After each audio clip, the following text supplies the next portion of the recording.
Bunu ептеп көрем, çalam.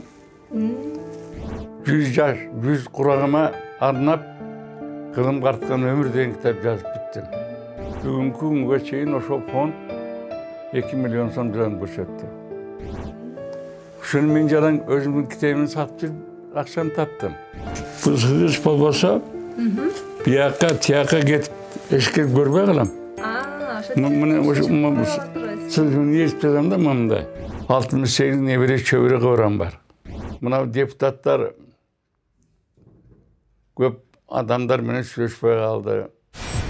Арбаңыздар, урматтуу кыргыз калкым. Адаттагыдай эфирде эмгегим элиме көрсөтөсү.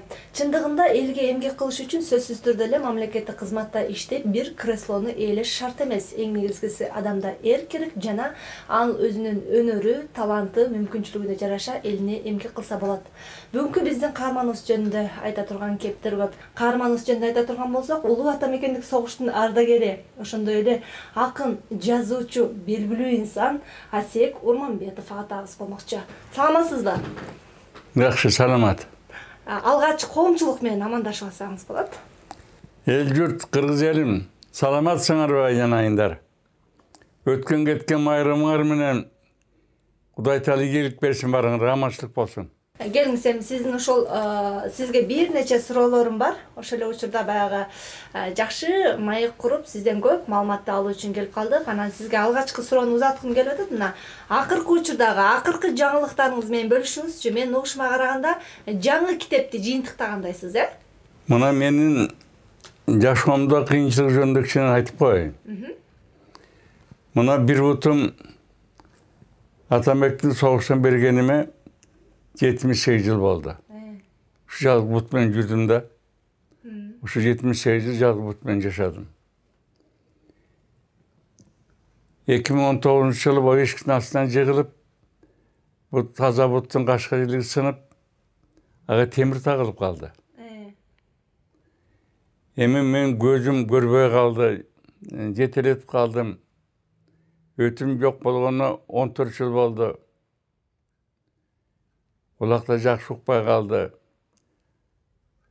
Эми ошого карабай, şu elimden bir turm жашоосу жакшырса экен, мекеним гүлдөп кетсе экен деген тилек менен эмгек кылып жүргөн атаңар болом. Ооба. Мына мен 98'демин азыр. 100 жаш, 100 курагыма арнап, кылым карткан өмүр деген китап жазып биттим. Bu kitap жақсы китеп болот. Мына бүгүн басмага берип келдик. Кудай буйрса жакында жарык көрөт. Муну кыргыз элине окуш керек. Нелер камтылган ичинде? Мында бардыгы камтылган. Мисалы? Жашоодогу мен көргөнүм баары камтылды. Мында айта турган Адашкан жол деген новелла кирди. Муну бүт кыргыз эл окуш керек. Муну окуган окурмандар аябай чоң баа берип атышат, жакшы жазылган деп. Өзүңүздүн кайрымдуулук фондуңуз бар экен. Мына ушул фонд жөнүндө дагы бир аз кененирээк маалымат берип өтсөңүз. Айына же болбосо жылына канча сом бөлүнөт? 2004-жылы Көлдө Каракол шаарынан көлүгүн уставын алгам. Ак Жол коомдук фонддун уставын. Анан кийин баягы Бакиевдин революция чыгып калды. Кайра мен şu Бишкекке бир жашоом болуп калып, 2017-жылы кайра каттоодон өтүп, бүгүнкү күнгө чейин ошол фонд 2 миллион сом жылан көрсөттү. Ушуну мен жалаң өзүмдүн китебин сатып акчаны таптым. Эми бул жерден айтып коюшум керек. Элиме, жалпы кыргыз элиме чоң рахмат. Şu kitap satkana жардам беришти. Анан ошо мен кайрымдуулук фонд көрсөтүп жаткан кезде şu элимдин батасы менен мына бүгүн 98-ге чыгып отурам. Жанагы кылым карткан өмүр аттуу китебим чыгып калса, ошону көрөсүңөр. Ал көп акча табыш керек. Мен оюм бар, şu жакында 3 milyonga жеткизейин деген tilegim бар. Ja 2 milyonga da 1 milyon koşa koysam деген oyum бар да. Жылына миллион сом бөлөсүзбү? Иә. Жылына миллион сом кайрымдуулук кылып турасыз, Эми же айына канча сом? Жон burada Tetigi 2007 жылдан beri 2 milyon yaraldı da. Emin şu bir yılın içinde şu 1 milyon tapsam деген oyun var da. Emin kitap çıkıp kalsa Kuday bilse ben prezidentlik olam. Çıkarıp 100 yaşka çıkanga şeyin şu 1 milyon sonunda tap 3 milyon жеткізіп koyun деген tilegim var. Oşonda ben 100'e çıkıp kalsam ben belirgin 3 milyon som alıp kaladi. Elge berген жардам. Жакшы. Анан мен бул жерде көргөнүм бир 5 китеп. Анан жаңысын кошкондо 6 китеп жазган экенсиз да. Дагы барбы же ушул 6 китеппи? Буга чейинки жазганыңыз? Жок, бардыгы 7-чи китеп болот мынабы. 7-чи китеп болот. Ооба. Буга чейин айттыңыз эле да, баягы көзүм жакшы көрбөй атат депчи. Анан көзүңүз жакшы көрбөсө, мына 98 жашта экенсиз. Анан чыгармаларды кантип жазып атасыз? Сизге ким көмөкчү болуп атат? Мына мен айткан пленка бу. Мына. Мунун бетине кандай кылып коесуз? Иә. Мунун бетине кандай кылып коесуз?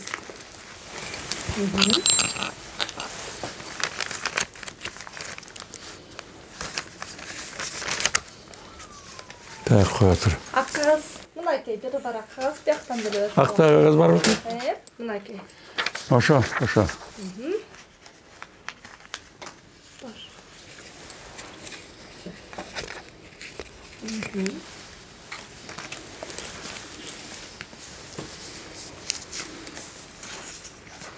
Муну чет турбайсызбы? Mına marker менен мына мамчара мына мындай.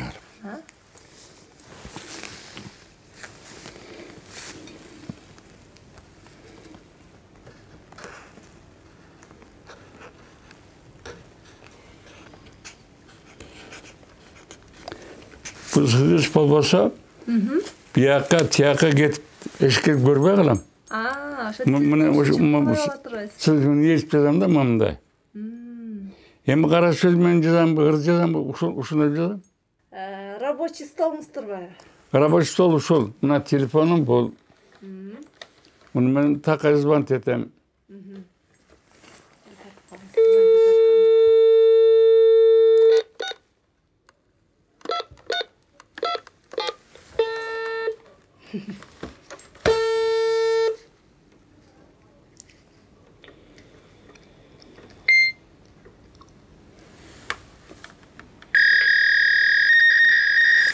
Bu. Жооп бербей койду.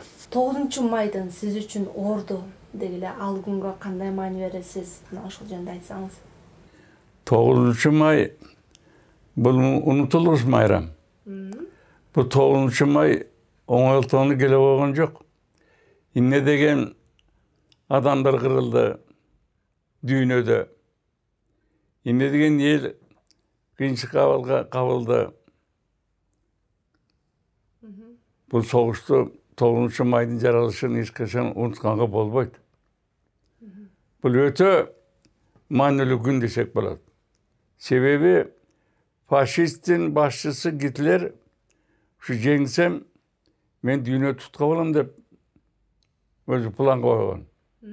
Эгерде Советтер Союзу жеңип алса, анда Америка, Англичандар баш ийип бермек.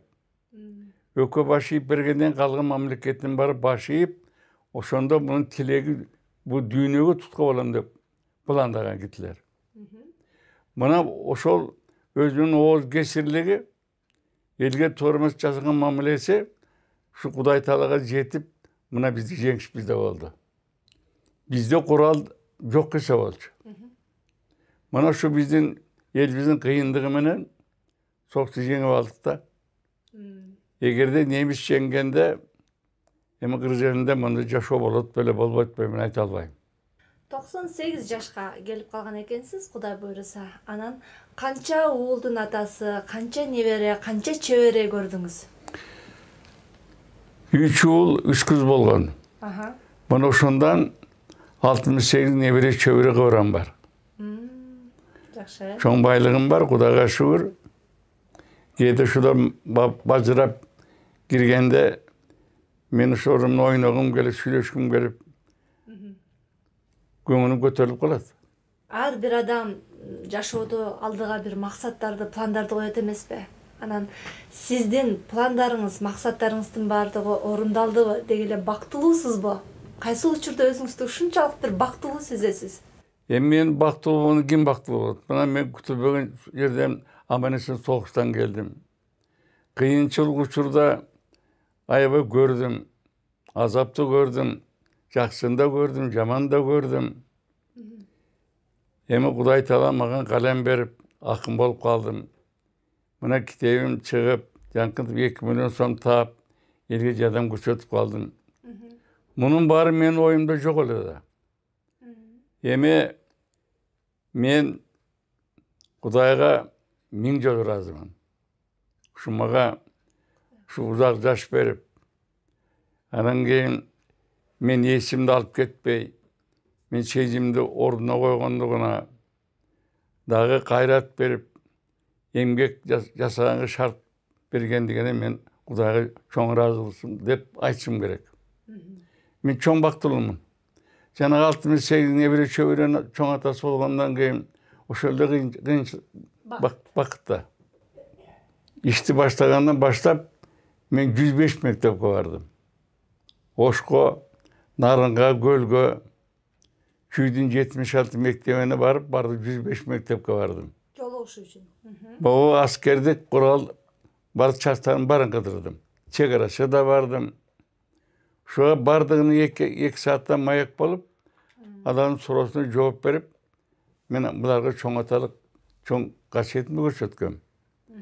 Мен дагы ошол ишти уланткым келет да, дагы ошондой жаштар менен көбүрөөк сүйлөшкүм келет. Анан жаштар менен жолукканда көбүнчө сизге кайсы суроону көбүрөөк беришет? Окуучулар эмнеге көбүрөөк кызыгышат? Эми мына бул чыгармада ушу кандай улгайып калган кезде чыгарманы улап кеттиңиз, кыйналдыңызбы? Көбүнчө мени жаздыңыз. Бул кыргыз элине бир жакшылык келеби, келбейби деген суроону ушу мектептен көп берди мага. Эми жаштардын баары менен көп маектешем. Ana учурдагы саясий кырдаалга дагы токтололчу. Сиз алгачкы Кыргызстандын биринчи президентинен баштап мына бүгүнкү президентине чейин көрдүңүз жана жолугуп жүрөсүз дегендей. Деги эле ар биринин ишине кандай баа бересиз? Мына учурдагы саясий кырдаал жөнүндө сиздин баягы улуу сөздөрүңүзгө кезек берели. Мурдакы президенттер аракети болду. Эми такыр аракет болгон жок деген сөздү айтса туура эмес. Аракет болду. Эми алар деле өзүнүн ушу сезим жетишинче аракет жасаган болуш керек. Бирок көп жерден турмуш мамиле кылгандары болгон. Анын азыр эми эксперттер айтып атат, элдер жалпы айтып атат. Мен деле ошонун арасында болгум келет. Чындыгында мурдакы президенттин тушунда мына депутаттар көп адамдар менен сүйлөшпөй калды. Көп мамиле жакшы жасабай калды. Элге жардам берүүнү унутуп калды. Эми чын айтканда мурдакы президенттер элдин турмушун жакшыртып, мамилеге гүлдөткөнгө эмнегеде жакшы уюштурулган жок. Биз көбүнчө уш таланып калдык да. Эми мына азыр Садыр Жапаров абдан жакшы кептер сүйлөп жүрөт. Жакшы ойлору бар. Ушу чукул арада тез кыйынчылыктын баарын жеңип, элдин турмушун жакшыртып, мекенди гүлдөтүп, экономикасын көтөрүп, биз алдыңкы мамлекетке жетишибиз деген тилек бой бар да. Эми мындай ойго биз макул болушубуз керек. Мына мисалы мен карасам дагы ушу ойго мен аябай ыраазы болом да. акын катары, жазуучу катары, ошондой эле согуштун ардагери катары жана ошондой эле кайрымдуулук жагынан деги эле элиңизге эмгеги сиңген инсансыз да. Анан мамлекеттен жакшы эле баягы кароо, жакшы эле мындай көңүл бөлүү болдубу сизге? Жеке маған емес, жалпы согушка чыккандарга мүмкүн болушунча жасап атышат.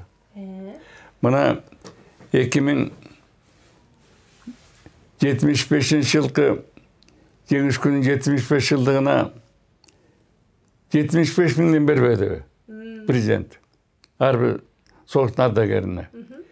Эми бул Кыргызстандын чоң акча бергенге мүмкүнчүлүгү жок, бирок ошо бергенге чоң рахмат дешибиз керек. Кыргызстандын мында байлыгын бере турган бизде булак жок. Мына болгон биз налогтон таможнядан акча табабыз. Бирок ошого карабай жардам берди. Эми Садыр Жапаров дагы бул жөнүндө сөз козголду, бирок четинде угуп калдым. Бизге электи жарым бекер береткенде угуп калдым. Эми бул эми дагы көбөйүп мүмкүн ушу аз калган согуштун ардагерлерин мамлекеттин эсебинен жардам беребиз деген сөз чыгып калышы ыктымал. Эми жакшылыкты күтөлү. Аманчылык болсо мен ойлойм, бардыгы жакшы келет деген үмүтүм бар. Кыргыз элине болгон сиздин кайрылууңуз жана сизден бата алсак болобу? Улуу ардагер катары, улуу аксакал катары. Эми айланайын кыргыз элим, мен сен менен көп кездешкем, көп маектешкем. Бирок мына коронавирус оорусу боюнча ар бирибиз кыйналып калдык. Кездешмек үчүн өзүн кээде айлабызда таппай калдык. Кудай буюрса мындан арылып баратабыз. Кудай буюрса мындан ары кездешүүбүз көп болот. Да кеңешип беттешибиз керек. Амансыз билишип биз амандашып турушубуз керек. Кудай тегиме жеткисе мен сенин араңарда болом. Дагы көп иштерде кеңешип жасоого мен аракетим бар. Мекеним элимдин турмуш жакшырып, мекенин гүлдөшүнө мен улуу адам катары көбүрөөк кошуп аракет жасашым керек. Менин жасаган аракетим, басып турганым, сүйлөгөнүм бардыгы ушул силерге үлгү болуш керек. Эми жүзгө чыгып мен жашап калсам деле ушул сөзүм менен, ушул оюм менен bir geniş kurup elime жақсы жазайын деген тілегім бар kızım. Анда дағы görüşөбүз. Албетте. Мен тілегім ушу мүмкін болушунча Кудай Таала жаш берсе, мен көп еңбек жасашым керек. Чоң рахмат сизге, чоң рахмат, ыраазычылык билдиребиз. Ушуну менен бүгүнкү эфирдин соңуна келип жетти. Ал эми эмки эфирде амандашканча саламатта туруңуздар.